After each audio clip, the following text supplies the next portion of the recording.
Kerala based ആയിട്ടുള്ള Catholic Syrian bank അവരുടെ Q4 result വെള്ളിയാഴ്ച പ്രഖ്യാപിക്കുകയുണ്ടായി. നെറ്റ് പ്രോഫിറ്റിൽ നേരിയ ഇടിവാണ് കമ്പനി രേഖപ്പെടുത്തിയത്. Q4 റിസൾട്ട് 156 കോടി രൂപ നെറ്റ് പ്രോഫിറ്റ് ഉണ്ടായ സ്ഥാനത്ത് 151 കോടി രൂപയുടെ പ്രോഫിറ്റാണ് ബാങ്ക് രേഖപ്പെടുത്തിയത്. പ്രത്യേകിച്ചും ബാഡ് ലോൺ കൂടിയതാണ് കമ്പനിക്ക് വിനയായത്. പ്രത്യേകിച്ചും മറ്റൊരു കാര്യം പറഞ്ഞു കഴിഞ്ഞാൽ ബാങ്കിൻ്റെ ടോട്ടൽ ഇൻകം, പ്രത്യേകിച്ചും ഇൻട്രസ്റ്റ് ആയാലും മറ്റു തരത്തിലുള്ള ഇൻകം 762 കോടിയിൽ നിന്നും ഉയർന്ന് 991 കോടി രൂപയായിട്ട് മാറിയിട്ടുണ്ട്. അതേപോലെ ഇൻട്രസ്റ്റ് ഇനത്തിൽ മാത്രം ബാങ്കുകളെ സംബന്ധിച്ച് ഇൻട്രസ്റ്റ് ഇൻകമാണ് ഏറ്റവും വലുത്. ഇൻട്രസ്റ്റ് ഇൻകം 696 കോടിയിൽ നിന്നും 795 കോടി രൂപയായി വർദ്ധിച്ചു.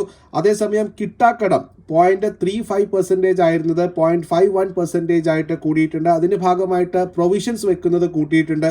3 കോടി രൂപ ഉണ്ടായിരുന്ന പ്രൊവിഷൻസ് ഇപ്പോൾ 29 കോടി രൂപയായിരിക്കുന്നു. പ്രത്യേകിച്ചും ബാഡ് ലോൺ കൂടിയതും പ്രൊവിഷൻസ് കൂടിയതുമാണ് ഈ ബാങ്കിനെ സംബന്ധിച്ചിട്ട് CSBയെ സംബന്ധിച്ചിട്ട് ചെറിയ